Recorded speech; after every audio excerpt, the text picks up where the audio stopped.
He is the son of a legend and the father of a current star. Yet both the father and the son should be envious of him. 4 premierships, 241 games for the Hawks. Welcome, John Kennedy. Thanks, Mike. It's a pretty special record. I mean, it's the top 15 for games played at the Hawks and 4 flags in your era. Yeah. I was lucky to be involved in a pretty fortunate era of premierships and talented players. Your father, John Sr., played only 2 finals in 1957. Your son, Josh, has played in a premiership but just the one, 3 to go. So you got the bragging rights, haven't you? In that regard, I have, yeah. But there's not a lot else, I don't think. What sort of player do you think you were? Oh, look, I've got no illusions about my performance, Mike. I think I was a good ordinary player in a very, very talented side. I was versatile. I was able to play forward and back, midfield if I needed to. So in a lot of ways, I was an advantage to the side and to the coaching panel because I could be moved around at any stage. I had a pretty good running ability that could cover the ground. So, you know, I was sort of. I helped in those areas, I think. 211 goals. That's a surprising thing when I was doing my research on you. It's a lot of goals. A lot of goals for a bloke who's remembered primarily as a half-back flanker. Well, I went forward perhaps in the second half of my career.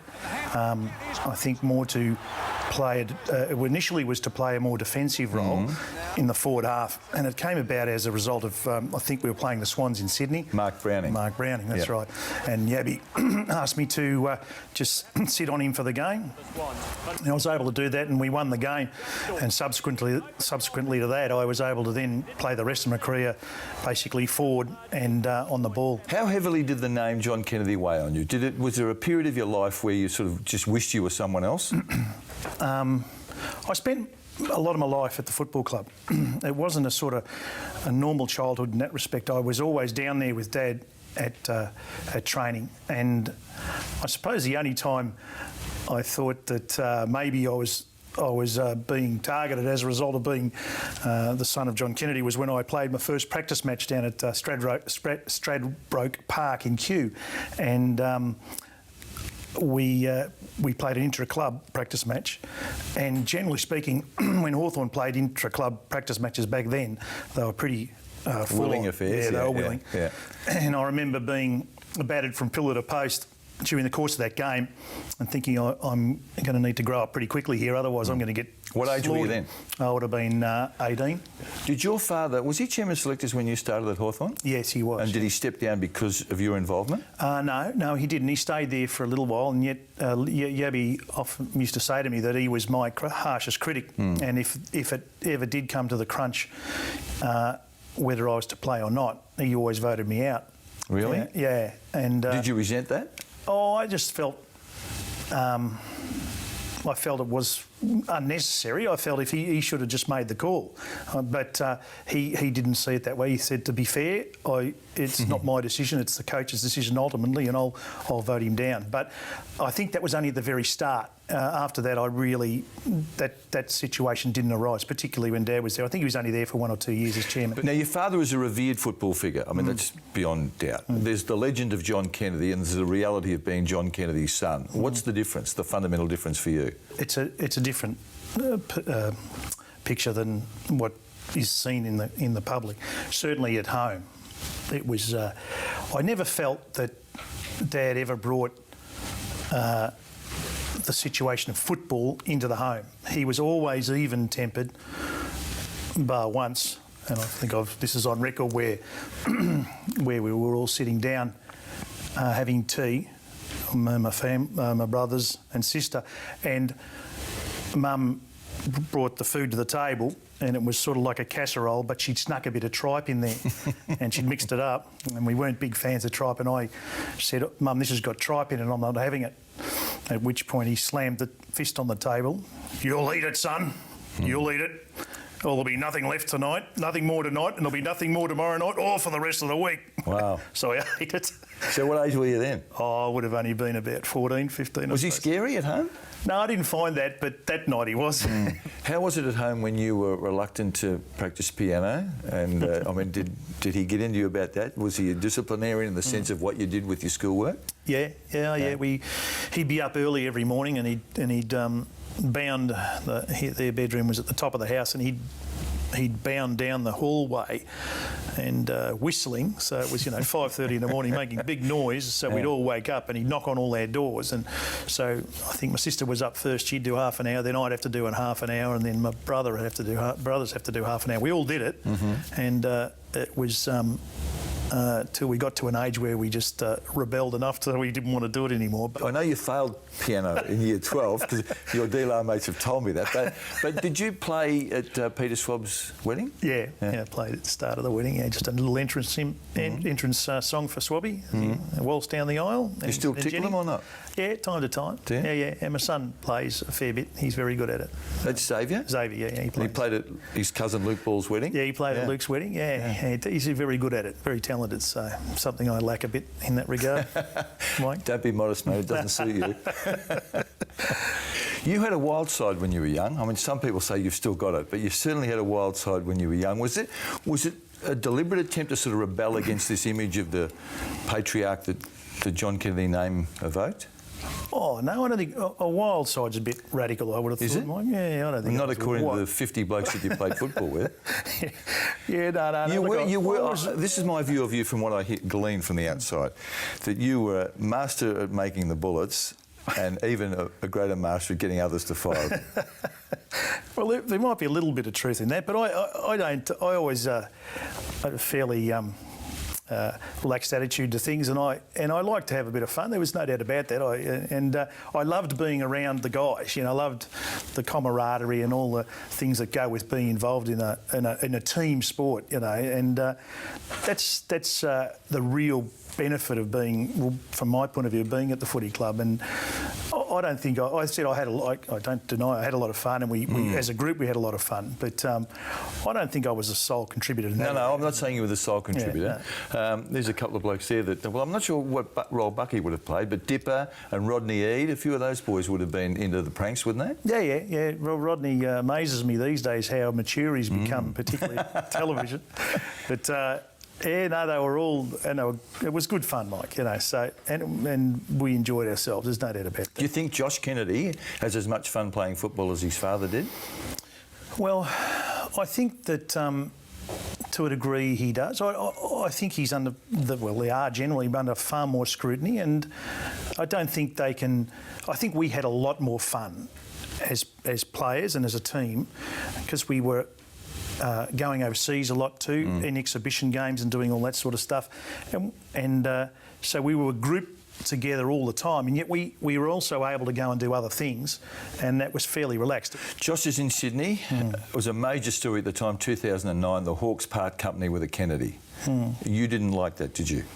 Oh, no, it didn't sit comfortably with me. No, it didn't. I was disappointed. Yeah, I think... I would have loved him to have stayed. And on my view, this is my personal view, is that I felt he was about to take the next step. Now, that view differs from other people, and the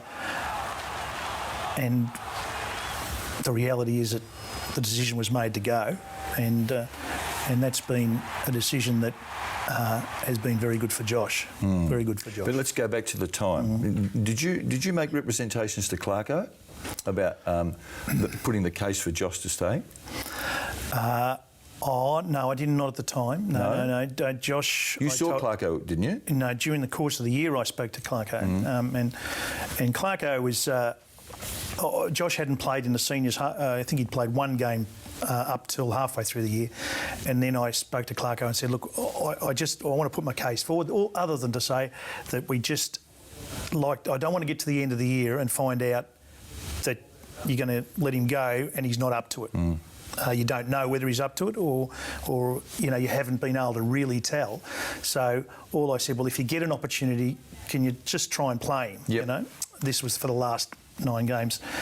And that was the only conversation I had with Clarko about Josh. And then subsequent to that, he played in the reserves on the weekend and was best on the ground. And the following week he played, and then he played the next 9 games, I think, at Hawthorn in a row. And I at the stage where I went and saw Clarko, it would be fair to say that he was on the brink of being delisted. His form had just been reasonable in the reserves, and he'd played a couple of good games. But my concern was they needed to find out, one way or the other, and they weren't going to find out. I didn't think in the reserves. I'm surprised that you, knowing you, that you would go to the coach and sort of plead the case for your son. Now, I'm not saying it was wrong. But I'm surprised that you would do that. No. Well, I hadn't done it in 3 years, Mike. At my request, I had not rung the football club or been involved in any way, shape, or form in Josh's progress, or I kept out of it completely. I just felt that at this stage, I could see the writing was on the wall, and I just felt that if they were going to delist him, I wanted them to be sure. Then they offered him a 1-year contract, and the Swans offered him 3. Yeah. In his discussions with Alistair, Alistair was pretty blunt, and he was honest. Just said, look, I think you're probably, you're in the mix, but you're probably 25th, 26th player at this stage. Did the Kennedy clan take offence at the way Hawthorn handled him? Oh no, I don't think Dad was on the phone for more times than I'd ever spoken to him. I reckon the 2 weeks prior to To you or to who? Oh, to me. Yeah. Just not to Josh, but to me, just saying what's going on, where's he at, and. No, there was no offence. More disappointment that it didn't work out. I know Dad was disappointing, but he certainly wasn't critical of Clarko or the footy club. Grand Final Day 2012. You and Bernadette, Josh's mother, are sitting in the Sydney Players section at the MCG, watching your son play a key role in Sydney's premiership win over Hawthorn. How did that sit with you? It was awkward. Yeah, it was awkward. I remember I've spent all my life at Hawthorn, all my life, basically, as a child, growing up, playing, and then on selection, and chairman selectors. Assistant coach with Nicey? Assistant coach, chairman selectors. I'd done all the roles at the footy club, and all of a sudden I found myself in this situation where I had a son playing for another club that was playing in the grand final. With the premiership medal around his neck. Yeah. Well, so in the end, it's always you want to see your children do well. All our kids want to see them do well in whatever they do. And as much as I have a love for Hawthorn, I wanted Josh to win, to experience what I had as a player. I want the honesty. You haven't always been honest with me, socially, but the honest answer, when you're president of the Hawthorn Past Players Association and your son's playing for the opposition on Grand Final Day, who were you barracking for? No, I was hoping Sydney would win. John Kennedy Sr. told me in that very chair that he barracked for Hawthorn. Wanted Josh to do well, but barracked for Hawthorn. Not so your mother. I think your mother was firmly in the Swans camp, wasn't she? No, she was, yeah. She was. But you got to understand where Dad's come from. He's when they played in the 40s and 50s, they were the laughing stock of the competition, and he has never really been able to get round the fact that people would ridicule them on the ground, and he'll tell you stories about what used to happen. And it was one of his life's objectives to get this football club out of the mire and to be a respected football club within the competition. And he set about with a lot of other people to get that to happen. And so, it's such a part of his DNA that it's, even though his grandson's playing, he was extremely happy for Josh. There's no doubt about that. I can't quite get my head around it, to be honest with you, but I can understand, because I know where he's come from. But I've been brought up in a much more successful era, and so I haven't even though I love the footy club, I haven't got that sort of. You weren't downtrodden. Your group wasn't downtrodden, was it? No. I remember when we won the 83 grand final, and Dad said to me when I came home after the game, I was sitting briefly in the rooms after the game, and we hugged, and then I came home and he said, I said, what did you think of that, And he goes, it was great. It was 83. We beat Essendon by a record margin of about 80 points or something at the time. He said, it was great. He said, you should have won by more. You're John Kennedy II. There was, all too briefly, John Kennedy III, wasn't there? Yep. Your son? Yep. Who was a SIDS victim? Yep, that's right. How difficult was that? Oh, look, it was an extraordinarily difficult period in our lives. It's during the course of the season, and we lost him. What age? 10 weeks. Just sort of. Was that your firstborn? Yeah, it was John, and it was. I remember sitting in the ambulance going to the hospital, and the ambos asked me to just put my 2 fingers on his chest and just pump it like that, and I sensed that they're only really doing this to try and make me feel like I'm doing something to help, but the reality was he was gone. Wow. It was sad, but it certainly, crystallised what's important in life. How difficult was it for Bernadette? I mean, they say the mother and the son bond is it's unique. Was she a long time recovering? No. Look, it was very difficult for her. It was our first child, and look, she's a pretty resilient person. So, and she had a great family network. She's a Russo, a brother of Peter and Jenny Ball, and is her sister. And so the family were terrific with everything. And it's in those times that the family pulled together, and we got through it, and then ultimately along came Josh. So with the advent of Josh, not to say that John was forgotten or anything like that, but it does help just to mend, the wound and help us move on. And we still think about him, obviously, but he would have been 27 now. Wow. So did it shake your faith? I mean, you've grown up in a strong Catholic household. Did it shake your faith? Oh no, probably more the contrary, Mike. It was comforting to know that he went somewhere, that if there is a heaven, he's there. The 4 flags. I think most people's view is, when we're talking about great teams of the modern era, that Hawthorn 88, 89, if it's not the best, it's certainly the equal of any. Do you agree with that? Yeah. It's interesting because it's very hard to compare sides. The 83 side was a very good side. I mean, I think that 88 was a dominant side. I mean, played Melbourne in that game, and if you watched it, if you happen to watch it, it was a dominant performance. I saw it. Yeah, it was a dominant performance right across the ground, and it's a bit of a poor cousin to the 88, 89 grand final, should I say? But and most of the players who played in 88 played in 89, bar a couple, and I think that on balance that the 88-89 side, was probably the best. And I can't really comment on 61. You only lost 6 games in that 2-year period. Yeah, and we only lost 6 games. We had a dominant full forward who kicked 270 goals in 2 years. Wow. I mean, that's extraordinary, really. That's Jason, Yeah, it's Jason. So, when you got the firepower like that, you're always going to give it a shake. Alan Jeans was fundamentally a coach through that period. You had a special bond with him, didn't you? Yeah, he was a terrific man. Other than my father, and my mother, obviously, he's had the biggest influence on my life. What was it about Yabby that you blokes so related to?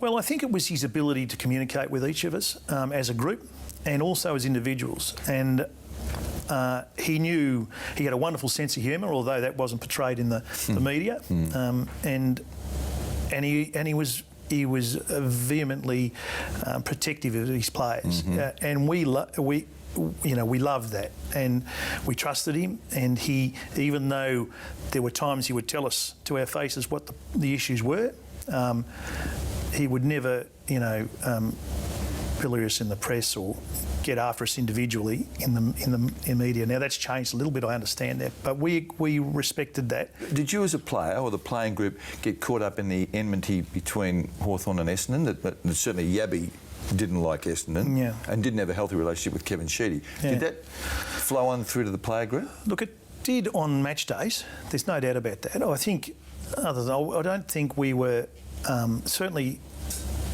we didn't take it beyond that, I don't reckon. We certainly had a healthy respect for them. We knew whenever we played them that it was going to be on, particularly out at Windy Hill.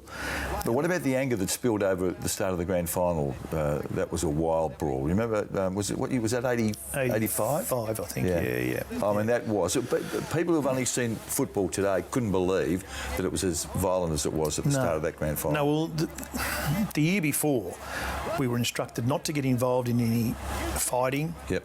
Just concentrate on the ball. Anyway, we lost the game, and there was a few things happened during the course of 85.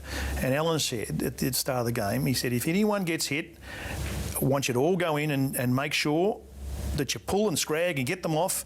Not saying to throw any punches, but just fly the flag. All right. So if any one of our players gets hurt, that's it. We're in, and we just have to fly the flag. Now, he wasn't telling us to go and punch people or anything like that. But the implicit message was that get if in it there, starts, do what you have to do. Yeah. But what sparked that, John? What was do you remember the start of that? I wonder whether it was, I think Michael McCarthy was hit or someone like that was hit. And look, the Essendon boys probably had the same message, and it was a volatile mix. There's no doubt about that. And I remember being at the bottom of all of that, and it was... Literally I was at the bottom, yeah. And who was on you? I think Simon Madden, funnily enough, yeah. Did you throw any punches? I might have got a couple in my... Really? Yeah, but there's that many bodies on top of you and around you, you don't know what's going on. So the irony of all of that is you expend so much energy doing that, you get up and you can hardly run anyway. So it was a sort of fairly futile exercise at the end of the day. So now, you fell foul of the umpires 2 or 3 times in your career. What was the worst incident? Well, I suppose that depends on the penalty, but I got a week for an altercation with Michael Werner at Essendon. I think it was out at Windy Hill, where there was a scuffle, and he had a handful of some property that didn't belong to him. Some property that didn't belong to him is exactly what it was, and it didn't. So I reaction was to hit him, and I hit him, and unfortunately knocked him out. And knocked him out cold. He hit the deck, and I don't know who got the bigger fright, him or me, but he was out, and then all the Essendon blokes came from everywhere, and it was on. And I remember going to the tribunal and telling them, well, this is what happened, and they had clear vision. They had the close-up vision of the hand going through, and I think Schultz was Johnny Schultz. Yeah, he was the man in charge, and in the end, they gave me a week, which I still to this day can't understand. I don't know what they expected me to do, and there's got to be provocation. That's probably the ultimate provocation. I still hold John accountable for that one, and when I see him. My memory is that I was at Carlton one day watching you play, and then you walked off with a broken leg, notionally because you weren't prepared to get on a stretcher in front of your father. Is that true? Pretty much. It is it? Oh, well, the pretext of that is that if you go, my dad used to say, well, if you get off on a stretcher, you wouldn't be playing that. You could not possibly play the next week. And so I wouldn't want to go off on a stretcher because I'd always think I want to play next week. And when it broke, I said, no, don't get the stretcher. I'll walk off. And how did you break your leg? I think there was a little hole in the ground. I don't know what it was from, and I went up for a mark in front, and my foot come down and snapped. Just went like that. Snapped what? Which bone? The smaller one in half. The tibia. Yeah. Snapped it in half. Compound break. And you walked off. Yeah. Well, I see you in a different light now, mate. Now, John, Jason Dunstall says he only ever beat 2 players at Hawthorn in a time trial. Willie Rioli and you.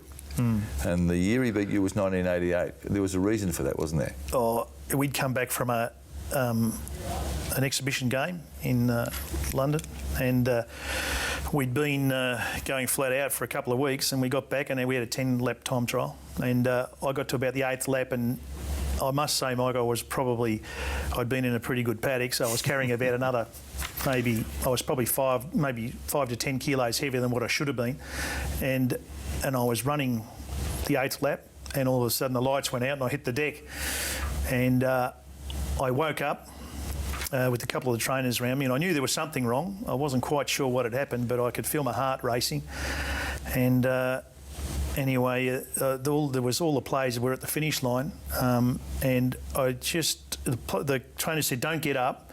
So I stayed there and I looked across, and just to see Jason plodding past on his last lap, and that's when I really, got concerned about what the situation was, because there's no way Jason would ever beat me other than if I was on the deck unconscious.